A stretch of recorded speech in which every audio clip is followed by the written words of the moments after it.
Hello and welcome muli sa Aling Oday's Kusina. Gagawa tayo ngayon ng isang basic chocolate cake. And here are the following ingredients. Plain flour, bicarbonate of soda, baking powder, cocoa powder, sugar, milk, boiling water, eggs, vanilla, salt, and cooking oil.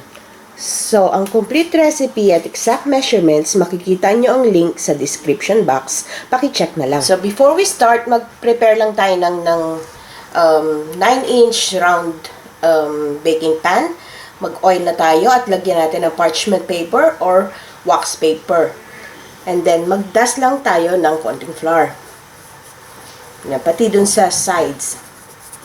And then, mag-preheat na tayo ng oven sa 170 degrees Celsius or 350 degrees Fahrenheit. So, dito sa ating bowl, na-sieve ko na yung ating flour. So, isi-sieve natin yung the rest ng dry ingredients. Yung ating cocoa or cocoa powder, baking powder, baking soda, salt,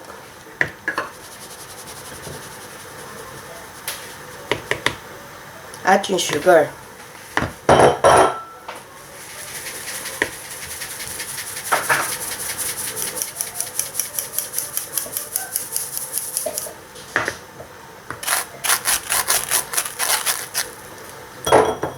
Then, we'll mix it all together. So, once thoroughly mixed, maglagay lang tayo ng well sa middle. And then, ilagay na natin yung ating liquid ingredients, yung eggs, yung milk, vanilla, yung cooking oil, and then using a wire whisk, imimix lang natin to well. So, make sure na well mixed and well incorporated ang ating butter.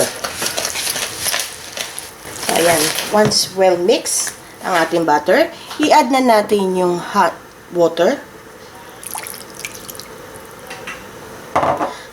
Itong cake na recipe na ito, very moist ito. So, pwede din kayong gumamit ng handheld mixer para mas madali.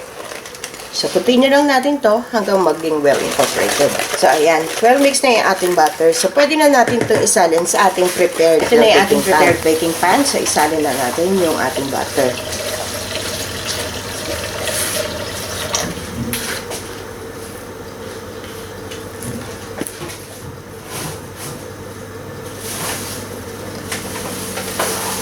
So, ayan. This one is ready for baking.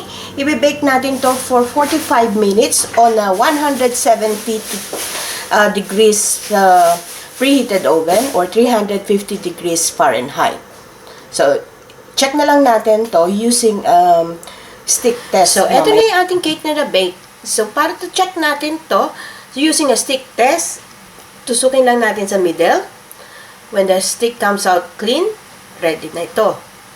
So, remove na natin from the oven. So, we'll cool this down completely sa ating cooling rack bago natin i-serve. So, eto na ang ating basic chocolate cake. So, pwede na ito sa kahit na anong frosting na gusto nyo. So, sana magustuhan nyo itong recipe na ito and share it with your friends. Hanggang sa susunod kong video, magkita-kita ulit tayo. Salamat! Bye!